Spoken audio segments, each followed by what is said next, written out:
Change Your POV podcast is about building confidence in your own beliefs, morals, and opinions while challenging yourself to be open, humble, and curious about things that you are unfamiliar with, don't have experience in, or straight up disagree with.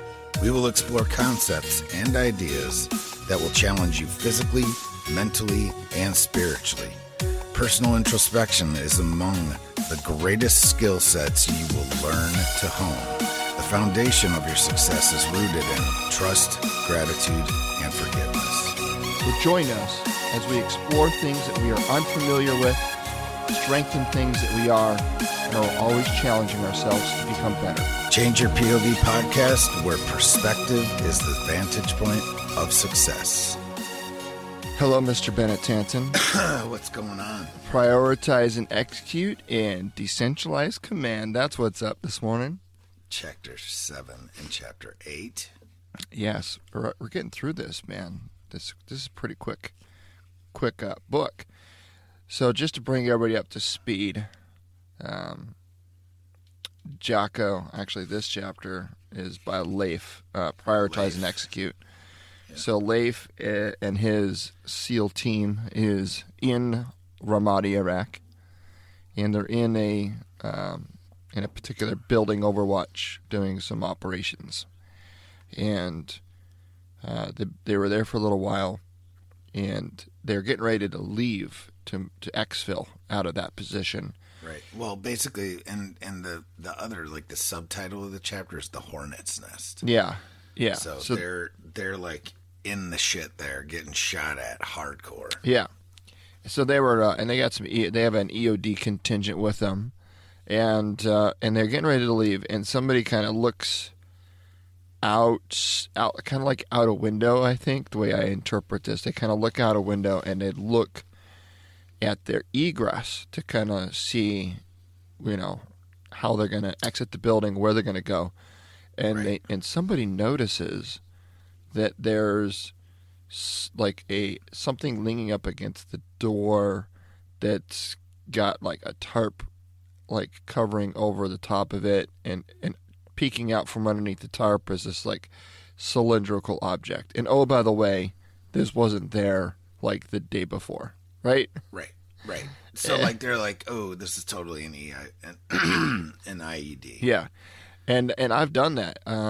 Really quick story of my time in Iraq. So we would cruise around. Part of my mission was the majority of our troops' mission was to secure this main supply route, or MSR, and keep it clear. It was the main highway into eastern Baghdad, into our 1st Brigade Combat Team sector. And the Brigade Reconnaissance Troop that I was a part of was tasked with 24/7 presence patrol and route reconnaissance on this 8-mile stretch of road. And it was northbound. It was the road. Actually, if you look at Baghdad and you look at that, there's like this really, really straight line that kind of splits the city in half.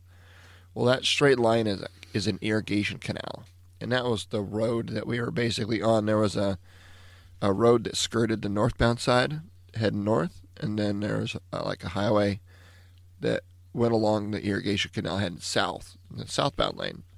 And there's a few places where you could actually cross over the irrigation canal. There's a couple of bridges, and there was this thing that we called a concrete U-turn. It was just simply a almost like a jug handle or a turnaround that just basically went over the top of the canal. And then there was the turnaround over by south, right outside of Camp Cuervo, which is our southernmost fob.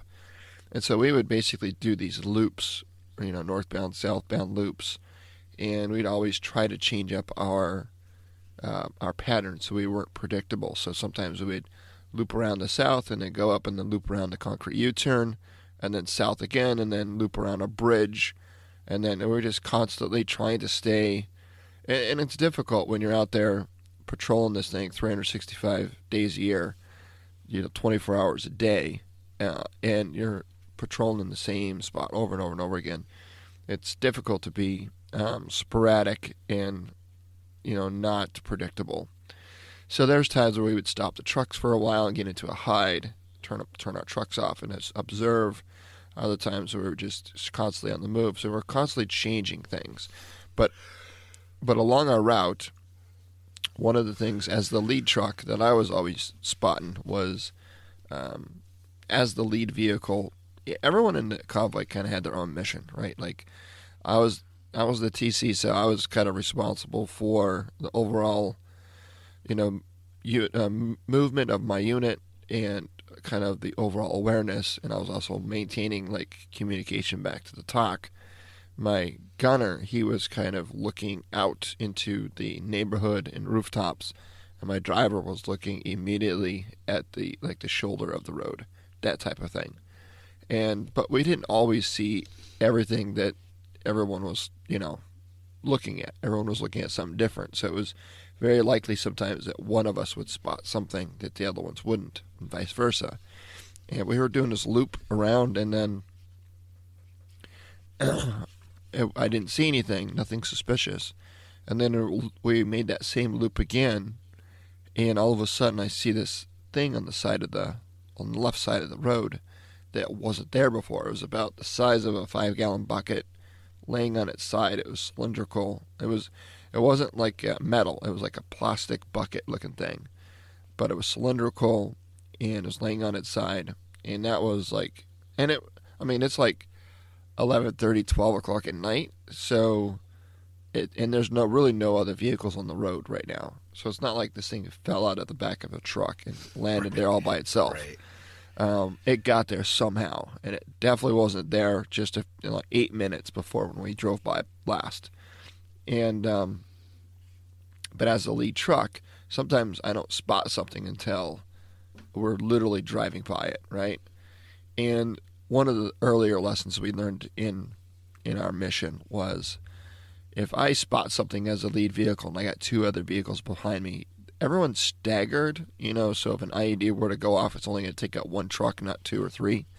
So we've got enough distance, but not so much distance where if one of us comes into contact, the other 2 are close enough where they can pull alongside or maneuver, drive past, or whatever the mission dictates in order to provide support.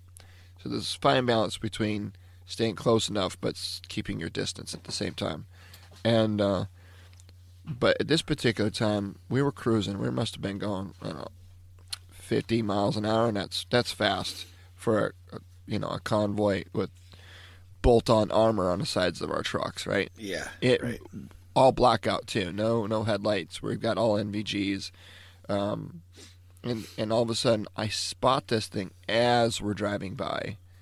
And what I don't want to do, we've got a better chance of surviving if it is an IED blast. We have a better chance of surviving if we just quickly blow through at 50 miles an hour. Yeah. Than if I were to have halted my vehicle and the 2 trucks behind me didn't see what I saw, then usually our SOP was to kind of stop and then move into a staggered position where 1 truck would stay in the center of the road, 1 truck would pull off to the left, 1 truck would pull off to the right, and then we have different, interlocking sectors of fire, so we knew exactly which areas each of us were scanning, etc. And my biggest fear was if I were to have halted the section, one of my trucks would have likely have ended up off on the side of the road, probably right next to this damn thing, right? Yeah. So instead of calling back to my element, and this is just a command decision I had to make on the spot, and that's the realities of combat. You just make a decision and then you live with the consequences. And I made the decision to not alert my section. I made a mental note of where it was, and I drove past it, and I just made a mental kind of a countdown in my head, and until I was confident that all three trucks were past the IED, and I was just waiting for the explosion, and it never came. And I was like, okay, thank God. Soon as all 3 trucks passed, I'm like, okay, we are now going to loop back around the concrete U-turn, cut back around again Cuervo, head it back north, and then slow down and get eyes on this thing. So I called back, and this particular night, we were a 4-truck section. We actually, our troop commander wanted to come out as well. So my troop commander grabbed our mechanic and I think our commo guy or our NBC guy or somebody. He pulled a makeshift kind of truck together. Now everybody in our troop was qualified to perform all tasks, so it didn't really matter who he grabbed. But he grabbed, enough guys to come out on a patrol with us. And he did this periodically with different elements of our troop, right? He just wanted to get outside the wire and lead by example, kind of really get a taste for what it is we were doing. It's one thing to be in a talk inside a fob and try to picture what's going on that people are calling back, but you got to get out there and see it for yourself to really appreciate the timeline, the time that it takes to do things, the different landmarks that we had identified, because there's no road signs over there, so you would different areas of our route we would call different things. It was known by everybody. Like there was the Mechanics Village, there was the Evil Mosque, there was, like I mentioned before, the concrete U-turn. So there was these landmarks that everybody used to kind of identify where they were quickly. Because, when we first got there, everything was a 6-digit grid and where we were. But then after a while, we just started to pick out these landmarks. Everybody knew, 500 meters north of the Mechanics Village. Everybody knew exactly where you were. And they could get to you quickly. But anyway, so we loop back around. I call back on the net, and I let them know that there was a suspicious object northbound lane on the left-hand side of the road in the shoulder of the road. And my troop commander, he calls back and he tells me to proceed, slowly and cautiously and get eyes on it and stop. And so I do. And I get eyes on this thing. And we stop far enough behind it so, if it does detonate, we're clear. And the other thing, too, is we didn't have, at the time, like, robots that we could deploy to go check stuff out. We had night vision goggles and we had some other optic devices, but nothing like EOD had to go and check out a suspicious object. We didn't have like the EOD bomb suits that they wore, the green pickle suits, the green suits. Yeah. So what we did do though, green weenie. Yeah, the big green weenie. God, those things look hot to wear, man. Fuck. But so we didn't have any of that. What we did have, though, is we had a rotating pool. So the way it worked was you never sent a rotating. We had a rotating pool. You never sent one person to go check out an IED or a suspicious object. You always sent 2. That was the first rule. And the second rule is you rotated. So you were always, there's this rotating pool of, this guy's turn, it's my turn, this guy's turn, oh, it's my turn. And you just rotated that way. And it was just the fairest way for everybody to get some. Right? 3, 2, 1, shoot. Yeah. So everybody provided security, but fucking rock, paper, scissors to figure out who's going. Yeah. So this was a fair lot, right? It was shit. So this particular night, though, it was my turn to go check out the suspicious object. However, what I didn't take into consideration was the fact that my troop commander was with me. And so I was getting out of the truck, grabbing my gear, providing instructions to my guys. You secure here, you guys look there. Hey, I always handed the radios off to my gunner, so he was kind of dual hatting. He had to stay up in the gunner's hatch and observe and monitor one radio while my driver observed and monitored a different net. Because I had 2, had a troop net and a brigade command net. So had to split up the duties. It was just part of our SOP, and everybody knew it, and was really good at covering a move, right? Which we're going to talk about. Actually, is that what our next one is? Cover and move? No, that was last week. That was last week. Yeah, so this is cover and moving. So anyway, I get out of the truck, and I proceed to start walking towards it. And to my surprise, I had my NVGs on, of course. To my surprise, I looked across the road on the side of the road that the IED was on, and out okay, so it's like, remember I mentioned the irrigation canal, where there was a buffer zone between the actual canal and the road, and it was a stretch of dirt that was probably, I don't know, maybe 25, 30 meters stretch of dirt, and it stretched the entire length of the road, both northbound and southbound. And that area of dirt was used as farmland. So the Iraqis would basically plant crops in that dirt in between the irrigation canal and the road on both the north and southbound lane. And they would use the water out of the irrigation canal to water their crops. Pretty smart. But the irrigation canal smelled like sewage city, bro. It was awful. Of course. Yeah. But so I look over and I see two figures walking in kind of like the field, right, where the crops are grown. They're walking in the field area between the road and the irrigation canal, and they're walking, northbound towards the device.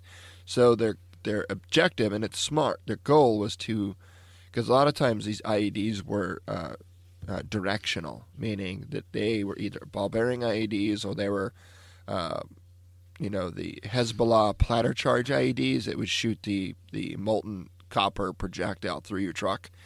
Awful shit, man. But so a lot of these IEDs were directional IEDs. So they wanted to approach this object from behind it. So if it did detonate and if it was directional, then it would most of the shrapnel would go forward of them and not at them.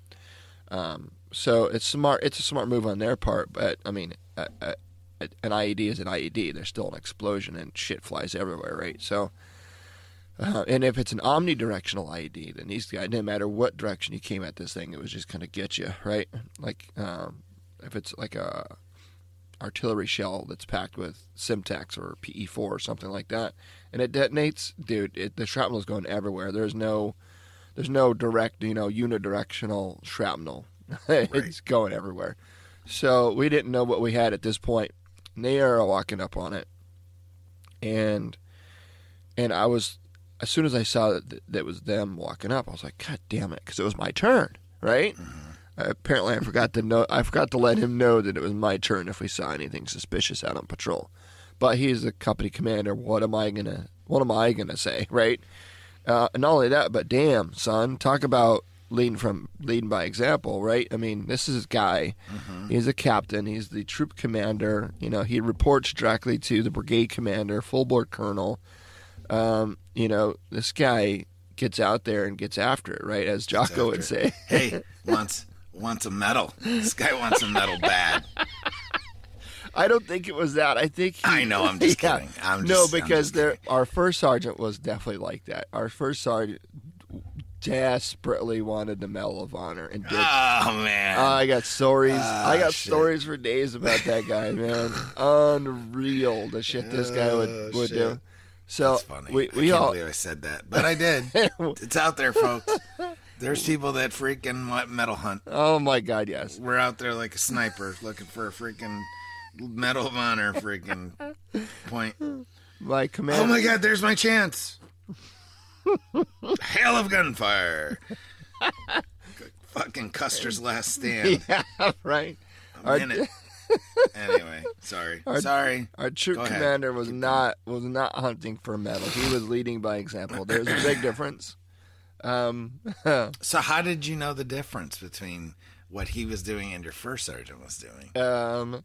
Lots of differences. Lots of different. I'm fucking around. Finish the story. Yeah. Later, I will share some other stories with you. Nice. So this was our commander was truly like, he's the guy. He's the one making all of these decisions, right? I mean, he doesn't go out with us very often, right? But when he does, he wants to do what he's asking his troopers to do, right? I mean, he's leading. Yeah, he's leading from the front. Leading from the front. Definitely one of those guys that leads by example. And Yeah. he's like, I'm not going to ask my boys to do, or girls, whatever. Yeah. I'm not going to ask them to do anything that I wouldn't do myself. So Exactly. here it is. That's right. Here it is. No bomb suit. Yep. And I'm in it. And he's in it. And he's got with him, the second person with him is my mechanic. So he is the actually legit. So before we deployed, my platoon sergeant came to us relatively new. So he didn't know everybody as well as I did. So my platoon sergeant, he was smart. He would kind of ask my opinion about a lot of things. And we were getting ready to we got deployment orders and we were filling our rosters. And we had to bring a wheel mechanic with us from our.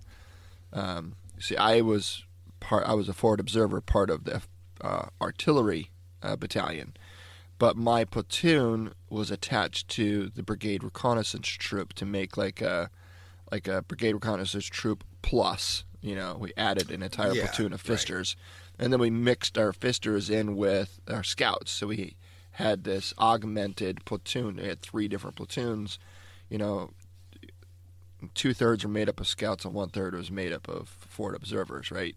And that's how we managed to do our job. But anyway, so we had to take one of our field artillery battalion mechanics, and my platoon sergeant asked me which of the mechanics I wanted to take to the BRT, Brigade Reconnaissance Troop, and which one would stay with the battalion. And I chose a guy by the name of Fowler to come with us. And both mechanics were really good mechanics. We worked, our Colt platoon worked more closely with Fowler. Anytime our vehicles had preventive maintenance, had to take them in or whatever, Fowler was kind of our guy that kind of took care of our trucks for us, primarily more so than the other guy. The other guy you may recognize, his name was Casey Sheehan. He was killed on April 4th, 2004. So he was the other wheel mechanic.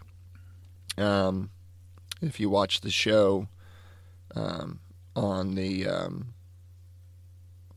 National Geographic channel, the miniseries called The Long Road Home, you'll see the everything that transpired on April 4th, 2004, when that platoon got pinned down. Anyway, Casey Sheehan was the other wheel mechanic that was killed that night. So we had the other guy. We had Fowler. So, and then, there was a lot of guilt around that. Like, I picked the mechanic to come to us, and the one that we didn't pick ends up getting killed literally within a couple of weeks of us getting into Iraq, right? So it's these stupid things that you think about, right? But anyway, so Fowler, the mechanic that I did pick, is now with us, and he's walking with our troop commander up the backside of this suspicious object, and all of a sudden we're all just kind of just watching. I'm just looking at these guys through my NVGs, and this fucking huge explosion goes off. And it's so big and it's so loud. It's like you don't even really hear it. You just feel it in your chest. You know what I mean? Mm-hmm, mm-hmm. Like the open void in the cavity inside your chest compresses. And it's just an unreal feeling. And what was weird is, my eyes watched this thing detonate with my commander and my mechanic standing 3 feet behind it. And but it didn't register. I turned around and looked behind me to see where the explosion came from. That's how disjointed my eyes were from my brain processing what just happened. It was just an instant. My mind was refusing to believe that what just happened, and it was a muggy night. There was no wind in the air whatsoever, and the dust cloud that this thing created, it just hanging. It just hung and it just began to kind of envelop our trucks, and we couldn't fucking see anything, and my ears were ringing. I was maybe 20 paces away from my truck when this thing went off. I ran back to my truck and told my guys to call it in, and I'm calling on the net. I'm yelling. I'm calling on my. We all had radios, like ICOM radios. Yep. So I'm calling on my ICOM radio to my commander, right? And I got nothing. Don't hear him. Nothing.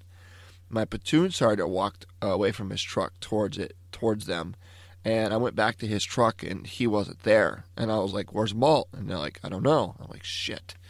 So I went back, and I literally walked back to my platoon sergeant's truck. I was the lead truck.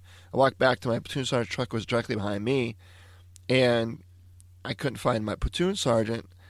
And now, remember, I'm in this cloud of dust. I can't see shit, and it's pitch black on top of it anyway. And so I struggled to find my way back to my Humvee. That's how how much I couldn't see. So I find my way back to the truck, my truck, and my guys are still there. Of course, my gunner doesn't know what to even look for because he can't see shit, and I'm just like, we're just waiting for the small arms ambush to start, right? That's usually what happens. There's usually an IED or like an RPG, and then all of a sudden small arms start erupting everywhere. And I'm like, fuck. And I still don't know the status of my commander or Fowler. I'm convinced they're both dead and in pieces. There's no way pink clouds. Yeah. There's no way they survived this, right? And so I didn't know what to do. I didn't know what to do. I couldn't find my platoon sergeant. My company commander's dead. Commander and mechanics out in the field somewhere in pieces. And I'm just like, fuck, what do we do? And I was like, I had to make a decision. So I got in my truck. I told my driver to drive forward up towards, the blast, but, kind of pull off the shoulder of the road to the left side of the road where the IED side of the road was. But I told him to be careful because I didn't want to, if they were in fact still alive but wounded, I didn't want to run them over, Right. And I told him to go, and he started to take off. I'm like, dude, slow down. And he's like, you're telling me to go. I'm like, I'm anxious because I want to get there, but I don't want to get there so fast. And we ended up I thought we were still he and I both thought we were heading more or less still northbound on the hardball. The next thing you know, we're kind of bouncing through, we could tell we're now in the farm side, right in the where they do the crops and shit. And they're like, slow down, they're gonna hit them. And so he ends up stopping. I tell him to turn the headlights on because we literally couldn't see shit. So we turn, and that's another risk, right? A risk. Now we're turning the headlights on. We're basically identifying the bad guys where we are. But I make the call anyway to turn your headlights on, but be ready to turn them back off and move the vehicle if we start taking incoming.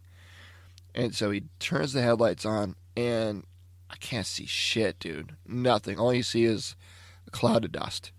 So I'm like, fuck it. Turn the headlights back off. And so he turns the headlight off. I told him to leave the truck running. And I just got out of my truck and told him, keep the truck running because that's the only way I have to hear where to come back to was to hear the engine of my truck. And I start out, I've got the little, I got my Surefire flashlight mounted at the bottom of my M4, and I'm just walking out into, up towards where the IED blast was and back behind where these guys were standing to try to find them.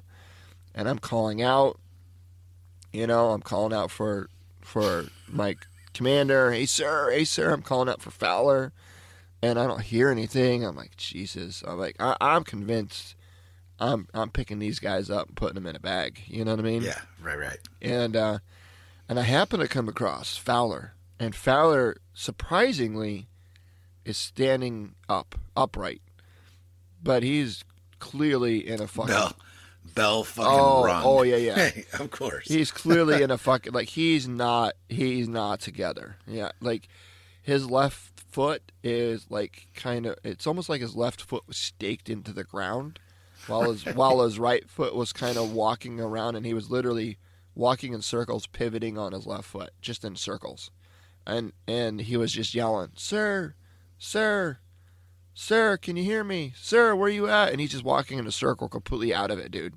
Yeah. And you're like, okay, I accept this. Yeah. This is, he's alive and he's walking around. Yeah. So leave him alone. Yeah. Where's the commander? So he's got his weapon is like on the ground in front of him, and I have nothing but my flashlight. So I shine of course, in order to shine my flashlight at him, I have to literally point my weapon at him, right? So I quickly, my shit's unsafe anyway, but I double check, make sure my shit's unsafe so I don't get fucking spooked and end up shooting him while I'm fucking checking him out with my flashlight. And I literally start at his head, his face, and I work my way down. And I look at his eyes are just glossed the fuck over. He's starting like he's in shock, right? And yeah. Fuck he's yeah, got I see like holes in his forehead, and he's like pouring blood out of his forehead down his face. There's like blood coming out of his ears, and there's like blood dripping down his fingers and his chest and his legs, and he's and all he hears is ee. Yeah. He can't hear anything. Yeah, probably not. He probably can't hear shit. Yeah. And he's literally standing in a pool of blood, and this guy is bleeding out of fucking everywhere. And I'm like, oh Jesus. I grab him, and he kind of jumps back and is startled because I don't think, even though I was shining my light at him, I don't think he realized I was even there. Because he literally was looking at it's like a fucking Looney Tunes cartoon. Yeah. Yep, absolutely. Yeah. He was not with us mentally. Definitely not. And I grab him, I was like, Fowler, and he's just he kind of came out of it for a second and kind of looked at me and realized who I was. And I was like, come on, man. I'm going to walk you back to the truck. And I picked up his weapon, and we walked back to the Japo seat behind my driver. I opened up the door, and I set him in there. And all he kept saying was, where's the CO? Where's the CO? Where's the CO? Where's the CO? Do you have the CO? I'm like, I don't know, man. I got to go look for him. And I set him in the truck. And he's starting to kind of go in and out of consciousness. There's nothing I could do for him from a medical standpoint. Not with all of his holes and shit.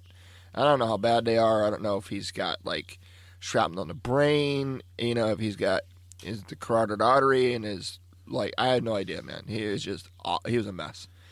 So I have my gunner reach down with his hand and hold his hand, and I said, just keep squeezing his hand. And keeping him alert, don't let him fade out. Make sure you're keeping him awake. Just talk to him. And so now my gunner, he's got one microphone where he's listening to one net. He's maintaining security with the weapon, and then now he's trying to talk to Fowler and hold his hand and squeeze his hand and keep him alert. I go back out to try to find the CO, right? And I'm yelling and screaming, and I'm doing all the things you normally shouldn't do, right? When you're right. about ready to take on enemy, small arms contact. And I can't find him, man. I don't hear shit. I can't see anything. I kind of start out in a small circle pattern and kind of make my circle bigger and just shining my light on the ground. I just didn't know what else to do. And I made a pattern big enough where I'm like, if he's out here, I would have found him, right? Yeah. And I couldn't see shit. There's just blood everywhere, but I couldn't find him. And I didn't know what to do. And I make my way back to the truck, and I get back there, and my gunner's like, Lazarus, we have to do something. It's hard to keep him alert. It's hard to keep him, awake. And I go back and I check on Fowler again, and he's like, Lazarus, and I'm like, yeah, what's up, man? Are you doing? You're okay. You're good. And he's like, I'm slipping, man. I'm slipping. And I'm like, okay, I got you. And he goes, we gotta do something. I'm slipping. I didn't exactly know what he meant by that, but I think he thought he was dying. Well, yeah, exactly. And I'm like, I got you. And so I get on the radio net and I try to call back to my platoon sergeant, and I get nothing. And I'm just like, what? I'm just like, fuck, man. What do I do? All of my instincts are telling me, don't leave the group. Consolidate, reassess the situation, find the company commander, prioritize and execute. Right. It's all these things that my training is starting to kick in, but there's a variable here, and that's Fowler.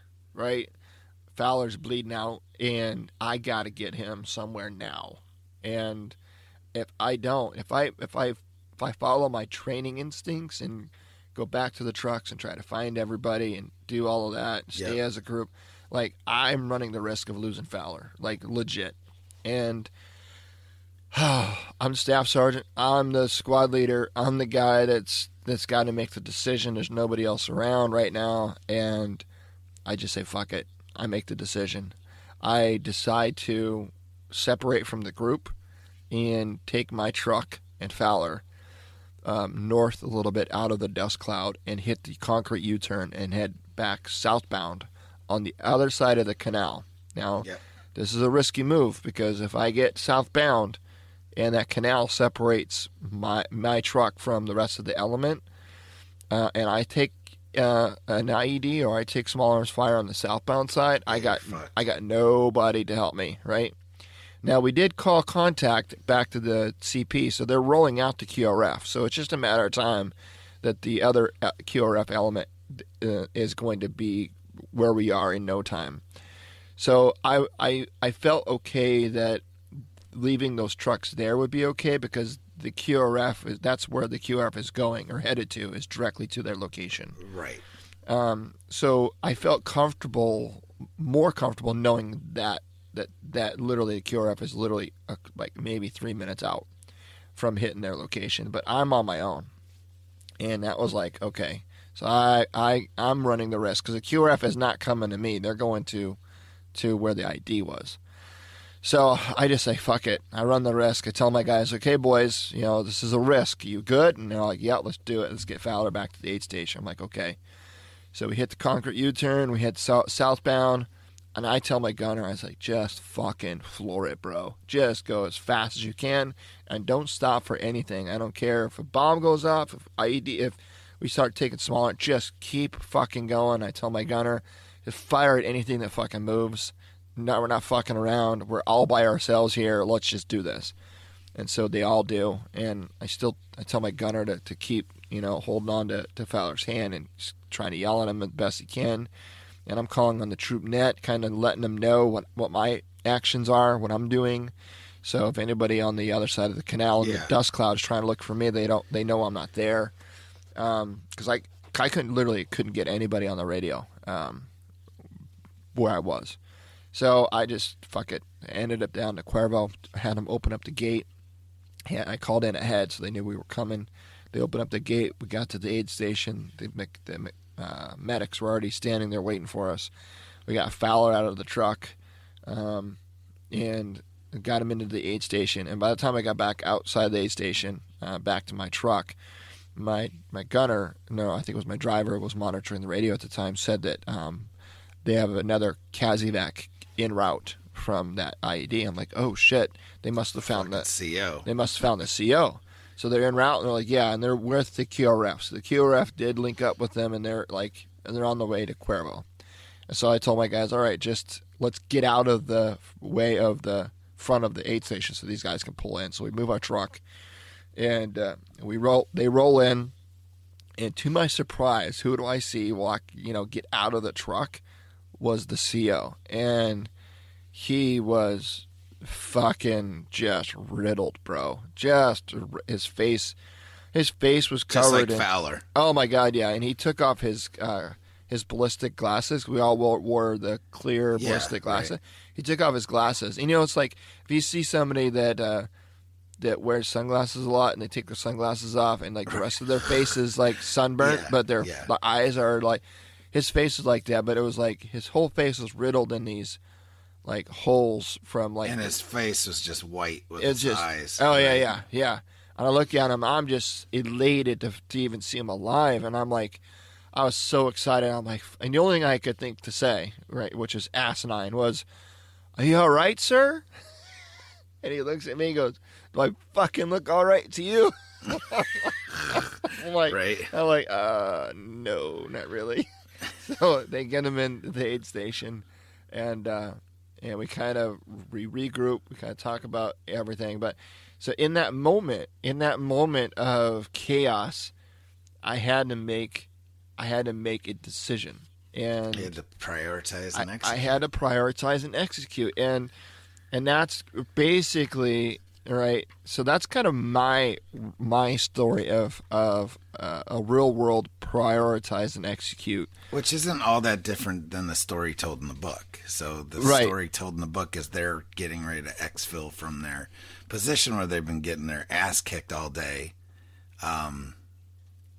shot at and whatnot, and then they're Leif and another guy are seemingly walking across the rooftop to get to the where they're going, because they had already set charges. The EOD guy had set charges on that suspicious object, right? Yeah, and it's on a timer. So so it's on a timer. So they got to get the fuck out of there, because whatever it is, it's big too, right? Yeah, they don't know exactly what it is. And it's not like and the EOD tech was like, I'm just going to blow this shit up. So let's do this, set it on a timer, and get the fuck out of here. Yeah, because they were leaving anyway. And it's not like they had, like in the movies, how you have like a switch you can just like push a button. Yeah, like here, call it on the cell phone. Boom. Right, yeah. It doesn't work like that. It's not. This isn't Mission Impossible or fucking one of those Tom Cruise movies. Yeah, you put it on because he works as hard as we as soldiers anyway. But yeah, right. But anyway, so and Leif, his call was, we're not leaving that thing here. We don't know what it is, but we're not leaving it, so we're just gonna blow it up. So they get it done, get it on the timer. Leif and another guy are walking across the roof, and all of a sudden the guy disappears. Poof. Yes. Poof. He's like, where the fuck? So he comes up, and what had looked like the rooftop because it was, dark. Yeah. What had looked like a rooftop was actually a tarp. And this fucking guy falls like 30 feet, 30 feet to the ground. And now he's non-responsive. He's like, yelling at him, hey. Nope.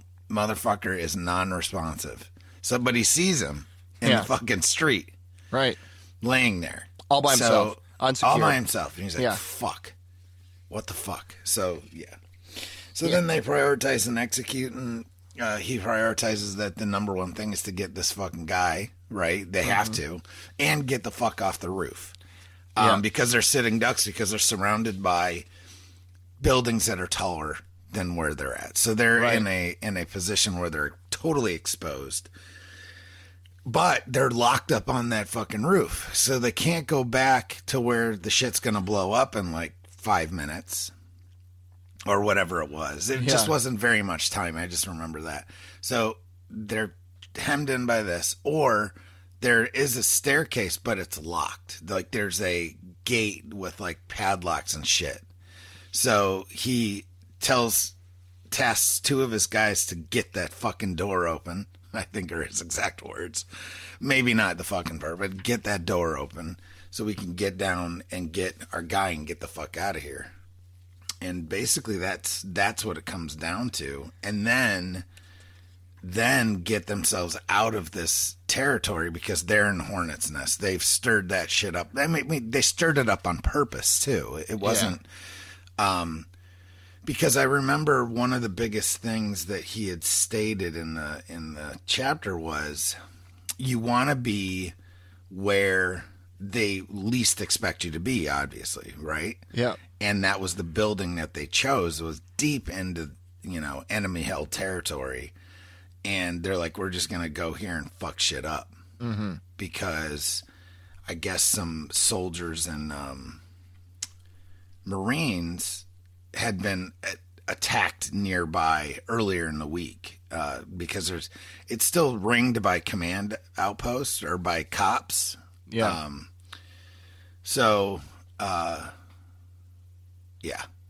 So basically they're like, yep, let's get some retribution and fuck them up. So they grabbed the sledgehammer and they knocked a hole through that wall. Right. Well, that was but that was before the dude fell, right? That was before the guy fell, because they were like, well, we can't get out because the explosive was blocking the only way out. And then they knocked a hole in the wall, and then they got out on that roof, and the dude fell. Right. And so then they're like, all fucked up. So they're all fucked up. Yeah. Like it's not. It's. I mean, it's all. Yeah, it's all in a day's work, but yet, are you serious? Like, really, it's one of those ones where you go, really? Mm-hmm. Like, just add another freaking layer of shit. Like Murphy's kicking your ass right now. Murphy's kicking your ass. Yeah. Your nuts are killing you at this point. Yeah. So, what do we learn from all this shit, though, is that leaders must remain calm and make the best decisions possible, since there are a lot of challenges and where, Yeah, so let me read the principle. Yeah. So the principle of prioritize and execute is on the battlefield, countless problems compound in a snowball effect. Every challenge complex in its own right, each demanding attention. But a leader must remain calm and make the best decision possible.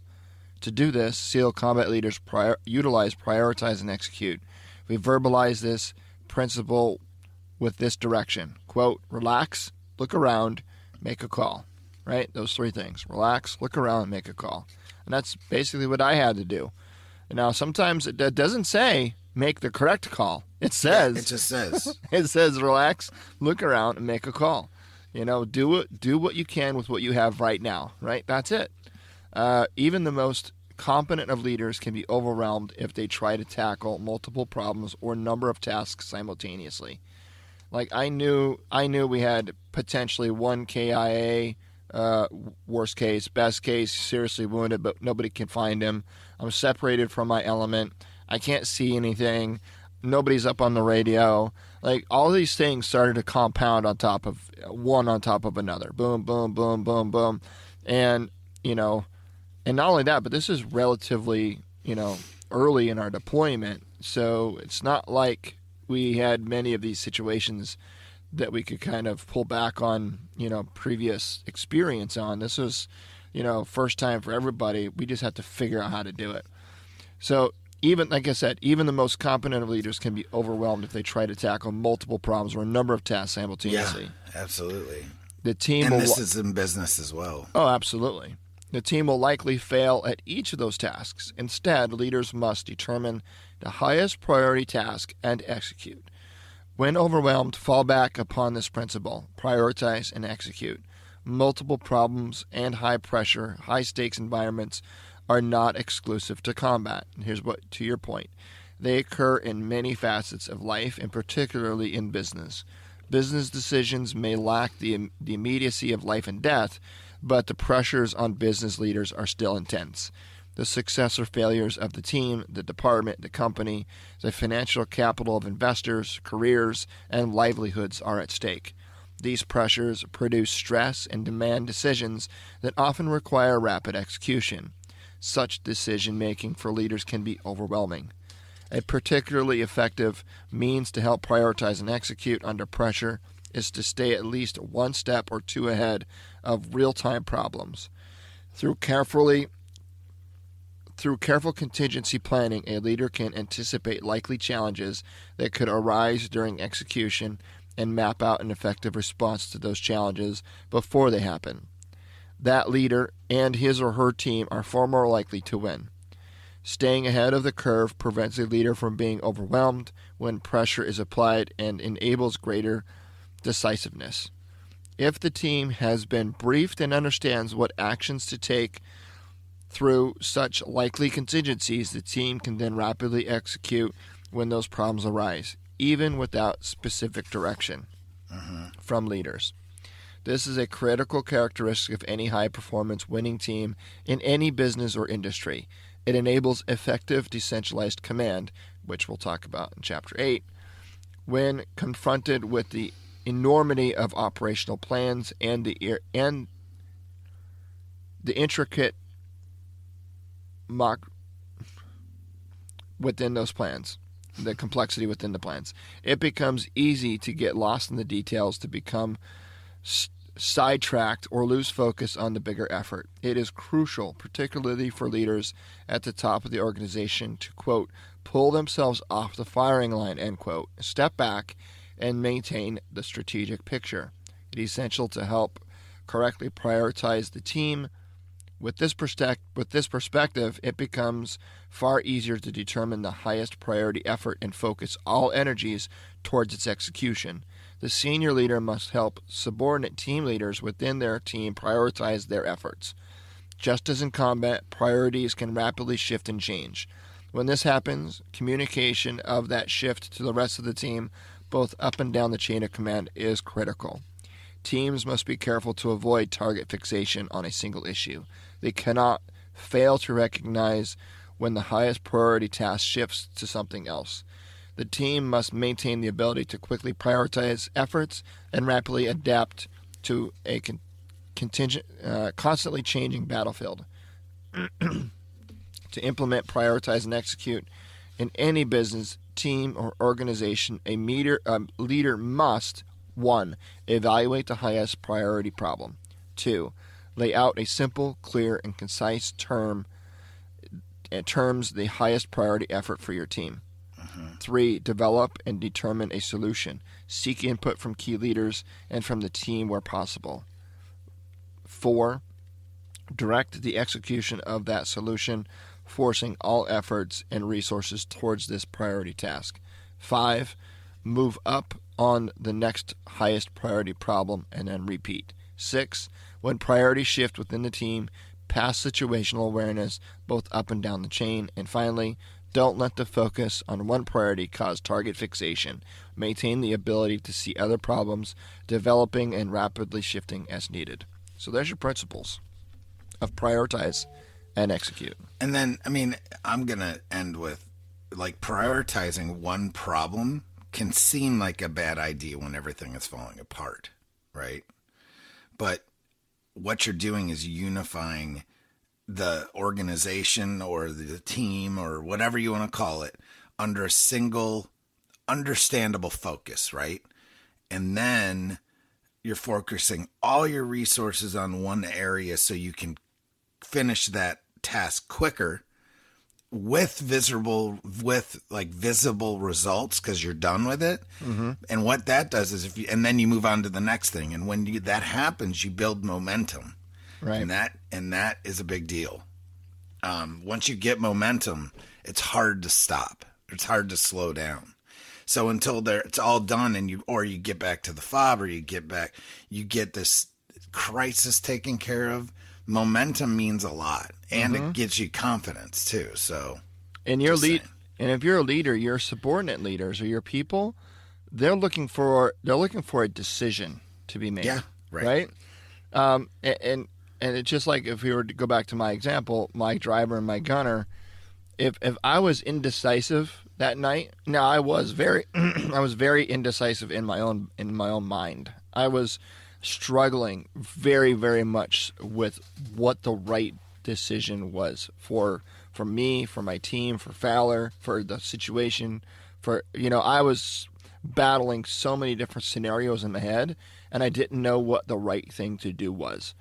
But if I conveyed my indecision that I was struggling in my mind with my guys, they would have been completely beside themselves because what the fuck? Because they were looking for me to make a decision, and that's ultimately what I did. But here's a caveat to that, right? I knew that leaving the rest of the element to take Fowler to the aid station as a sole truck was extremely risky for me and my guys. And because of that, I knew that, one, I wasn't confident that it was the right decision, but I was prioritizing and I needed to execute. The prioritization became get Fowler to the aid station, right, at all costs. Mm-hmm. I didn't know the situation of the CO, but I was not in control of that right now. I had Fowler, and that's all I knew. So I knew that I was going to put my team at risk. And even though I made a decision, but because I knew that my guys would be greatly impacted if this were to go south, if we were to take contact separated from the canal from the rest of the element, I knew that testing 1, 2. Okay, so I knew I had to make a decision, but I knew that by putting my guys at risk, my guys needed a vote, right? And you're like, wait a minute, aren't you in the military? You're in charge. Why? When did it start? Why do you guys need to vote? Well, they need to vote because what I'm going to ask them to do is basically put themselves at undue risk by separating ourselves from the rest of the element.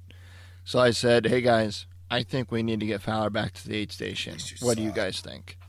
And they're like, yeah, I think we need to too. And I'm like, okay, but that means that we got to leave the rest of the element here. And we're going to go do this, solo run, just us on the other side of the canal to Cuervo. And they're like, let's do it. I'm like, okay. So they at least understood what my plan was, what I wanted to do. I involved them in the decision-making process. Now, I didn't have to, but I felt that it was only right that if I was going to put my guys into, undue risk, that they at least have a say, right? And we all agreed as a team that this is what we were going to do, and we were going to, whatever the outcome, whatever ends up coming of it, right, wrong, or indifferent. Now, nothing happened. It was an uneventful trip to Camp Cuervo. No enemy contact, no IDs, no small arms fire. Nothing happened to the other side of the element that was, collecting the company commander. The QRF met him. Everything was fine. It was just one IED blast. Nothing followed. Nothing came of it, thank God. Because things really could have gotten really, really awful if they would have followed it up with an attack, which they typically did. So we were really kind of surprised that they didn't. But it was definitely a command detonated IED. It wasn't a victim triggered IED. It was command detonated. So somebody was watching us, obviously. And usually those people that are watching also have buddies on rooftops with AKs and RPGs, and they give us a little treat after the IED. But it didn't happen that night. And even though it was an uneventful, one could say, oh, well, then you made the right decision. But what if things weren't uneventful? What if we did take another IED? What if we did take small arms and I did take more casualties? Would that have been the right decision then? Right?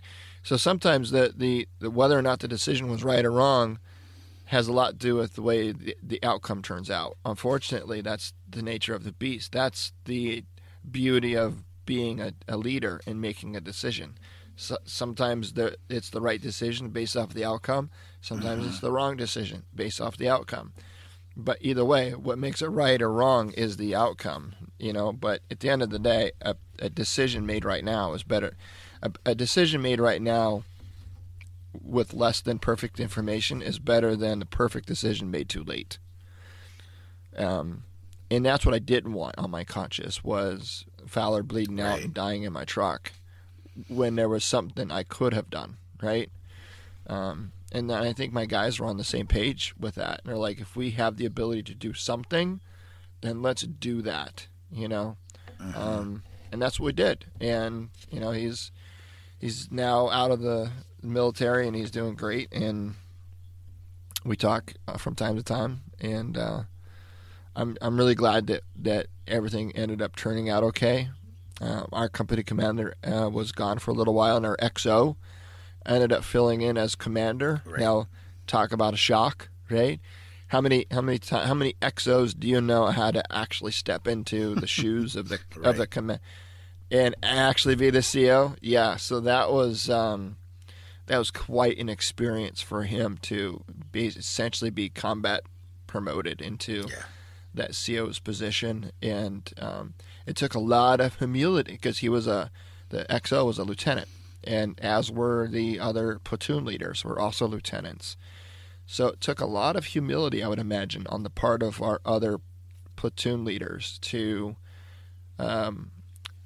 take commands and follow the orders of essentially what was their peer, right, more or less, and is now their commanding officer. Right, and actually be the CO. He was our CO for a few months while our company commander was back in the States healing up, and our CO ended up coming back and finishing out the tour as our CO a few months later, which was no one expected to see him back. And I'm sure that if he wanted to not come back, he could have not come back if he wanted to. So decentralized command. So basically this chapter, they've got some SEAL elements on top of this rooftop. And it's a sniper position on top of this building. And they have some Army forces on the ground, and they see enemy snipers in the top of this building, and they're wanting to call in and get permission to basically unleash the wrath of God from their Bradley fighting vehicles into the rooftop to take out these enemy sniper positions. But Jocko feels like they may be looking at his SEAL teams as the enemy snipers. So Jocko calls his sniper team and says, "Hey, confirm for me again what building that you're in." And they confirmed that the building that they're in on the map is building 9-4. And so Jocko's in the talk with the company commander of this other element, and Jocko asks the company commander to confer with his guys what building that they see these bad guys in. And they come back and they say that the bad guys are in building 7-4 or some different. Yeah, it's a 7-9. building. Yeah, it was a 7-9. And so they're about ready to give the order to all clear to go ahead and let the Bradleys engage. Just smoke it. And Jocko kind of looks at the company commander and said, "Could you just do me a favor? Could you have your guys and the Bradleys just count the number of buildings from this intersection that they're sitting at?" And the company commander just kind of not really gives Jocko like an eyeball roll, but you could tell he's just kind of irritated. Like every second that his enemy sniper is out there able to do his job, it's like you need to take care of that quickly. Mm-hmm. And so the company commander had built enough respect with Jocko and vice versa that he was willing to take his recommendation. Now, keeping in mind that Jocko didn't report to him, this guy didn't report to Jocko, but they were mutual commanders of their elements. In theory, though, and I don't want to get into pissing match with it too, but in theory too, I think it kind of helped that Jocko outranked him. Yeah, yeah, maybe. It probably didn't hurt that he was like, "Well, listen, man, I don't have a good feeling about this." So. Right. Anyway. But I think, they had such a good rapport with each other that he trusted his judgment. So it was a non-issue. So the company commander calls back to his Bradleys, asks him to count the number of buildings. The response should have taken no more than 15 seconds, but it took a lot longer. And when they finally came back, the voice over the net basically said, Roger, we counted wrong. Yeah, we counted wrong. The building that we see this, quote, enemy sniper position is building 9-4. And the company commander immediately recognized that as the building that the SEAL sniper team was located in. And he's like, ceasefire, do not engage. Stand down. Yeah, the snipers in that building are in fact friendly, right? So decentralized command, it's giving your people the ability to lead at their level, right? Yep. One of the things that Jocko says when with his guys is his guys do not come to him and say, "What do I do?" He trained his guys to come to him and say, "This is what I'm doing," right? And that's the difference. That's how you push command and control down to lower levels and instill decentralized command. And I'll just read really quickly the principle here, and then we can talk about, and then we'll close out the show. So human beings are generally not capable of managing more than 6 to 10 people, particularly when things go sideways and inevitable. Effectively, at least. Effectively, right. So that's what he's talking about. Decentralized command is, if you're the CEO of a company, you have 5 to 6 direct reports, and you just worry about those 5 or 6. Those 5 or 6 directs have 5 or 6 directs of their own, so on and so forth, all the way down. That's the most effective way. And a lot of people would consider that to be a very vertical structure. Some organizations operate very horizontally, meaning you've got one manager that has 100 people underneath them, and then maybe a couple of managers that also have 100 people underneath them. So the hierarchy is very horizontal versus vertical.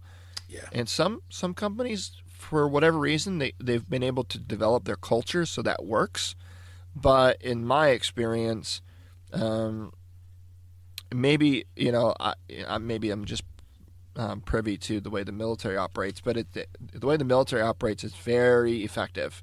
I mean, at the end of the day, we've been doing it for, I don't know, a couple hundred years, right? And I think militaries across the world have been doing it for much, much, much longer. So there's a lot to be learned from the way military operates from a decentralized command standpoint. So no matter at the end of the day, when we really break it down, this is like, besides being a prostitute, it's the oldest profession in the right. in the world, right? Yeah, that's right. Is being a warrior, or being in the, commanding people to go fight other people, right? Yep. So I think the way, if you look at the organizational hierarchy is set up, it's proven through the test of time that it's quite effective. So maybe you might want to take heed. Just saying. And you got to think of it too, though, that this was developed thousands and thousands of years ago. This idea of higher echelon and decentralized command. If you look at the way why the Romans were so successful, is because of this. Yep.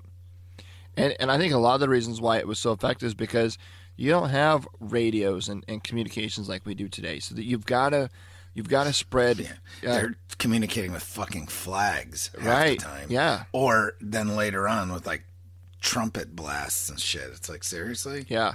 Talk about confusing. But anyway.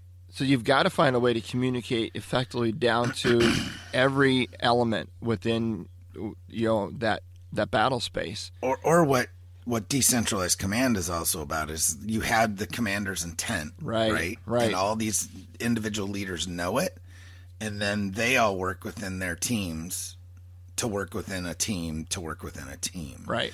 So what your role is within that. I mean, take it into the Roman legions, right? Yeah.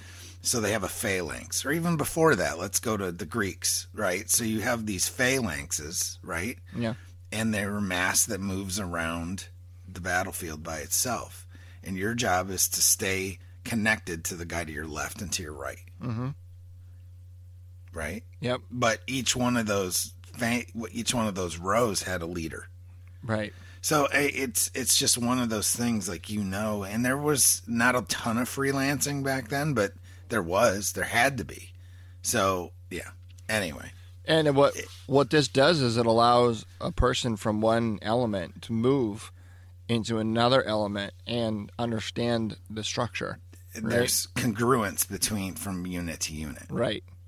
Yeah. Yeah. And it's true today. It's why somebody can go from Fort Hood, Texas, and go to Korea, for example, and fall in very easily with because the framework is the same. Right. The framework's the same. The hierarchy structure is the same. The reporting structure is the same. Commander's intent may be slightly different given the mission, but once you realize and understand what that is, then everything's the same, right? Yep.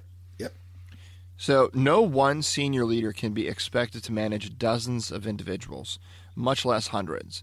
Teams must be broken down into manageable elements of 4 or 5 operators. With a clearly designated leader, those leaders must understand the overall mission, that's what we just talked about, and the ultimate goal of the mission, the commander's intent. Junior leaders must be empowered to make decisions on key tasks necessary to accomplish that mission in the most effective and efficient manner possible.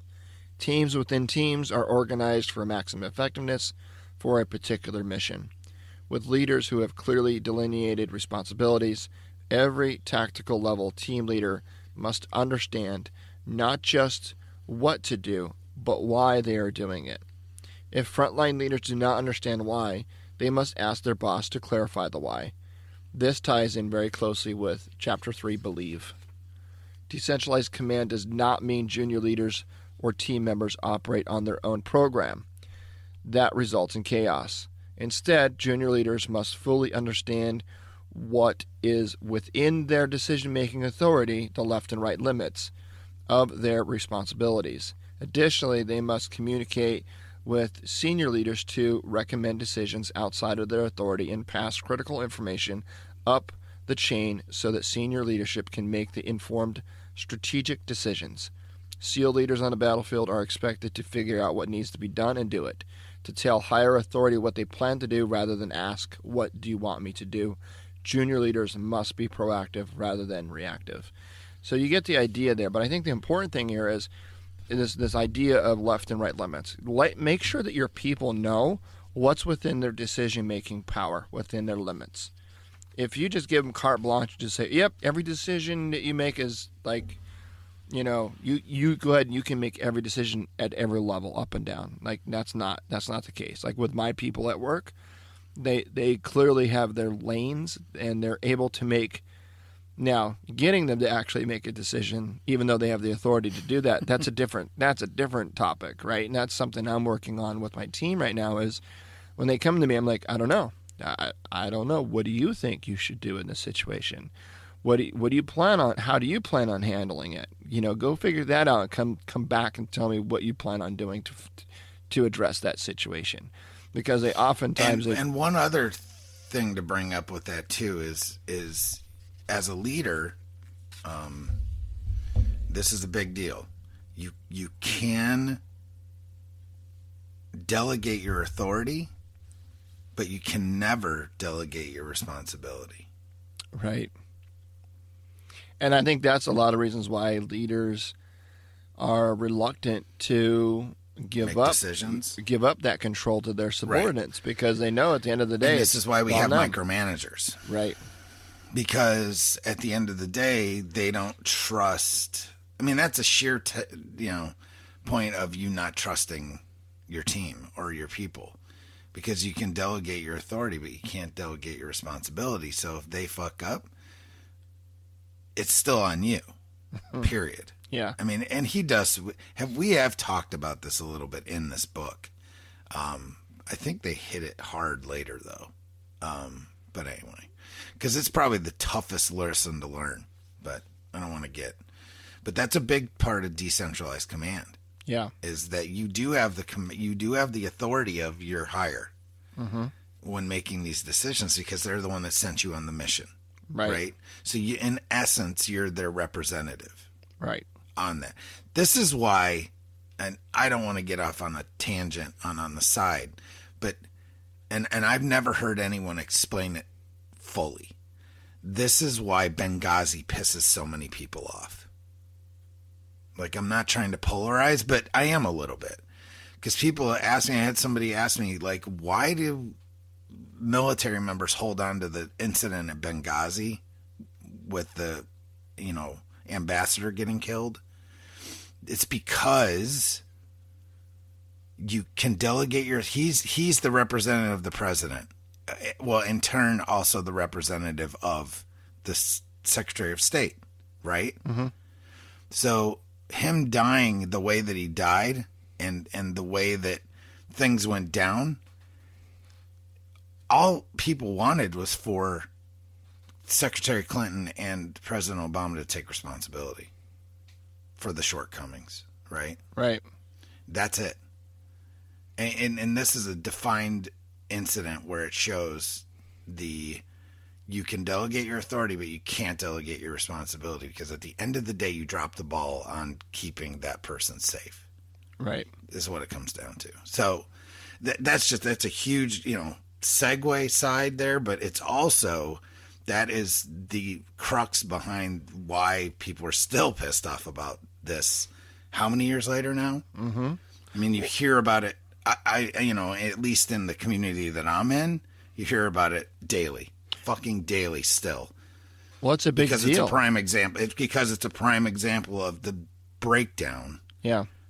Of that tenet of leadership. If you're a manager or a leader of your organization, and your subordinates or the people that work for you, your directs, one of them makes a decision that ends up being the wrong decision, and your department now looks a little silly or foolish because of your direct's decision, if you do not stand behind your direct, and I'm not saying admit that I'm not saying that you should say that what your direct did was correct. I'm saying you take the ownership and you take the fall, not let your direct do it. And then you fix it, right? Right. And none of that happened. Right. You let your direct take the fall, and you let your direct fall on their sword for that decision that they made. Number one, that's gonna send a message to the rest of your team that you better not make a decision that's incorrect because now they're not going to make a fucking decision. That's right. Because they're scared. That's right. So good job, assholes. That's right.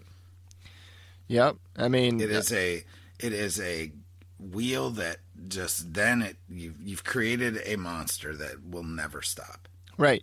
And so to your point, Bennett, would you want to be the ambassador of that country after that event went on under that leadership? I wouldn't want to be the ambassador of any hot country because at that point, you know that they're not coming. Right. There's no fucking cavalry coming because assholes called it off. Yeah. Or because at the end of the day, there were numerous requests for beefed up security or support or this or that. And then the shit's going down. You have troops on the ground calling for support and you basically say no. You're expendable. You're expendable, bitch. So Now you've created a climate. And you know what? Here's the point. They've done investigation after investigation and whoever the people that have said, well, this wasn't available or that wasn't available. But we all know that to be bullshit. So now, not on top of that, you're lying to us. Mm-hmm. Right? So that was just, man. And you know what? This is why President Trump is President Trump. Right. Because there's no way that woman was going to win the White House after the way she handled that situation.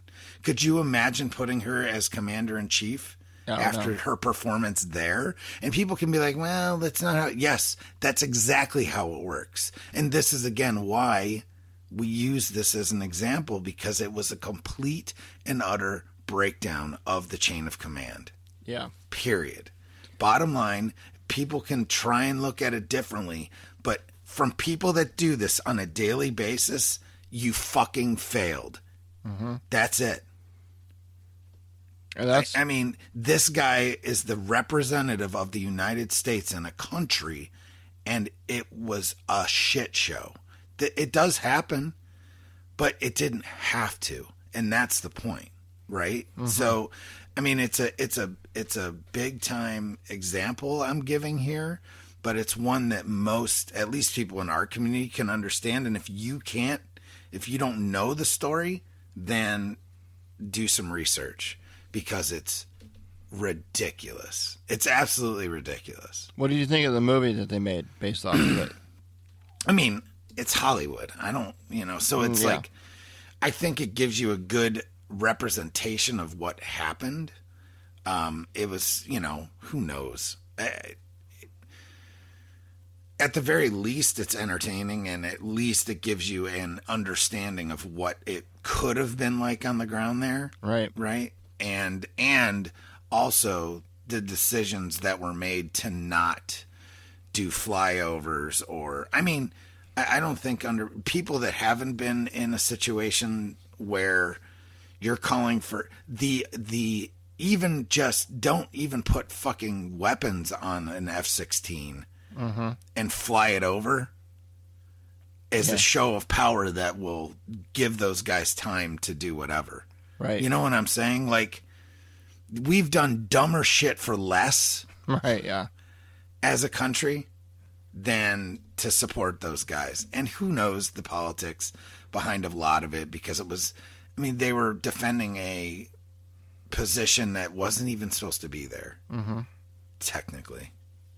So there's all kinds of things that were factors, but they were all bullshit at the end of the day. You support your troops on the ground. That's just how it is. Amen. The fact that they were contractors, though, probably made them expendable as well. So you think there would have been a different outcome? It had to been like an official mission? Yeah. Maybe. But who knows? I mean, we can armchair quarterback the shit out of it. All I know is that at the end of the day, what happened on the ground is a fucking tragedy that happened because people in the upper echelons dropped the fucking ball. Well, and that's the reason why when I interview somebody, I use behavioral interview questions, because past behavior is the best indicator of future behavior, right? Yeah, absolutely. Understanding how someone has dealt with a situation in the past is the best way to measure how they'll behave given similar situations going forward in the future. Yes. So back to your point with Clinton, to say that, oh, well, she wouldn't act that way as president. Well, she would. I beg to differ, because past behavior is the best indicator of future behavior. So if she's behaved like that in the past, given a small situation, then she is far more likely to follow suit. I'm not saying that somebody doesn't have the ability to change behavior in the future. You absolutely do. But then you have to prove that changed behavior. You have to actually implement it. Right. Yes. And she had never, if she had, it wasn't visible. Well, and the best way of taking the best way of taking better future behavior is by taking responsibility of past behavior. Yeah, exactly. Again, what is this entire fucking book? This is a good place to end. Yeah. What is this book? It's fucking extreme ownership. Right. She did not, and nor did the president. They did not. And a ton of people in between, they did not take extreme ownership of this fucking situation. Or even quasi-ownership. No. They just were like, no. Forget the extreme part. Let's sometimes ownership. Yeah, they did not. And you know what? Here's the thing. If they did, show me. Yeah. Because it sure as hell wasn't. I mean, if it was me, I'd be screaming from the mountaintop, I fucked up, and here's how I fucked up, and here's how I'm going to change it. Yeah. That's how you become president later on. Right. Yep. She did none of it. It's just full of shady-ass shit, period. I mean, I don't care one way or the other. I didn't vote for Trump. I don't give a fuck. Right? I mean, at the end of the day, I don't have a horse in this. I have a horse in it because I'm American. Yeah. And I want our leadership to be at least somewhat fucking competent. And unfortunately, that hasn't happened in a real long time. Yeah, that's true. So, so don't think I'm, sitting on some stump for Trump, because I'm fucking not. Trust me. Jesus Christ. All right. Yeah, this is the best we've got. These fucking people. I swear. But anyway. Enjoy the episode, folks. Yes, enjoy that. On that note, next week we're going to be talking about, actually next week we may have a guest interview, or that might be the week after. We're working on some guests. But if not, we'll come back to you to get close to finishing out this book. We're going to talk. We got 4 chapters. Yeah, we're getting close to it. So we've got Plan, Chapter 9, and 10 is Leading Up and Down the Chain of Command. Ooh, all this stuff ties together. Amazing. All part of the lead and the win. Yes. Very good. All right, my friend. All right, take it easy. You too. Talk to you later.